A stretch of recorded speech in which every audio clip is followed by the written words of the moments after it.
There are boys who are charged as adults in a brutal rape of a 12-year-old girl in Florida. Miami police say that a group of boys took a 12-year-old girl to a community garden in the city's Overtown neighborhood as one of them raped her for 30 minutes. And what they did is they like shoved stones in her mouth so that she wouldn't say anything, that she would shut up as they brutally raped her. And then so here's a video covering that story for a bit. Police say for a 12-year-old girl in Miami's Overtown neighborhood, this community garden on a June evening became the scene of a horrific crime at the hands of. So you're 12 years old?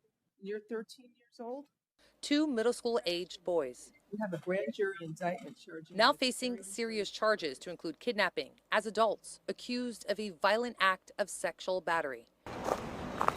The 12-year-old victim telling police as she was leaving her friend's house, 13-year-old Nelson Nunez grabbed her, forcing her onto a couch in a community garden. Another boy restrained her, she said, and as 12-year-old Josiah Jones put rocks in her mouth to stop her from screaming. Nunez, she said, raped her.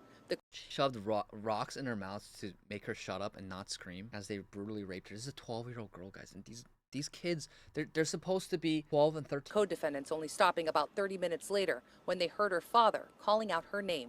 And just minutes ago, we learned from the Miami State Attorney's Office that there is a third co-defendant, a 15-year-old by the name of Xavier Tyson, who is also facing the charges in connection that he has to this incident as an adult. And those include felonies of lewd and lascivious, as well as false imprisonment. Jeez, man. Like, here's the thing. They should be charged as adults, and I'm happy that they are, and I really hope that they're locked up for life. There's no... you can't fix this in polite society. There's no way. Either they have to suffer for life in prison, or give them the death penalty, because there's no fixing this. In middle school, these are middle schoolers, but to be so depraved as middle schoolers to go and kidnap a 12-year-old girl, shove rocks in her mouth so she couldn't scream, and to brutally rape her, death penalty. We do not use the death penalty enough in this country. We don't. We should not. There should be no forgiveness for this crime. Maybe the father and the family members forgive them. I don't know if I ever could. If that was my daughter, maybe they forgive him on a personal basis. Fine, but the state should not. Society should not forgive them by any means. And now, here, one of the little boys' aunts, right? Because one of them who raped and put rocks in a little girl's mouth went live defending their behavior. We're not going to watch the whole thing. It's an incoherent 6-minute rant, and it's near impossible to discern what she's saying. But this is her defending one of the boys who shoved rocks in a little girl's mouth and raped her. Spanish Honduran, he don't give a fuck. He savage.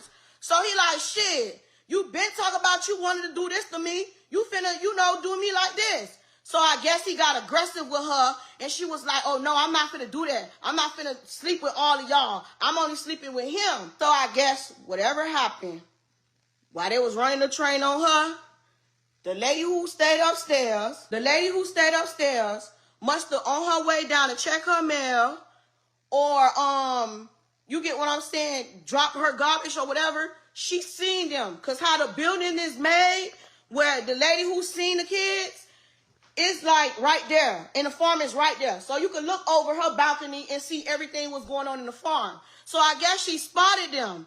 So in the mix of her spotted them, she like, what y'all doing in there? So that's when she want to yell, y'all stop, y'all stop, y'all stop. But she went home. She never told her mama anything. Going on 2 days, she never told her mama anything. When the lady came to find out who doing. All right, so she's just rambling, trying to defend this act. Of course, we heard, according to the news, they were raping her. The only reason why they stopped raping her was because her father was looking for her and called out her name. And so they ran away in that instance. But she's just making up stories. But that's her. Like, it's incoherent. She finna, what she trying to do? Finna, she trying to, There's a huge portion of the black population that not only speaks like this, but thinks like this. Where even the most insane, disgusting crimes that are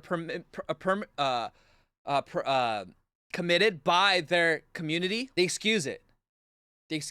That's to the extent that they go to bat for one another. And like literally, we can't live like this anymore. Like I don't like. We have to get over the accusations of racism and being mean. Like no, us being mean, or choosing to be nice over being mean, to forgive through the criminal justice system instead of punish criminals like this, it has only resulted in more victims, like this poor 12-year-old girl. The fact that she can even speak of all this nonsense, thinking that any of the story is okay and sort of defense is gross. It's absolutely gross. It's disgusting.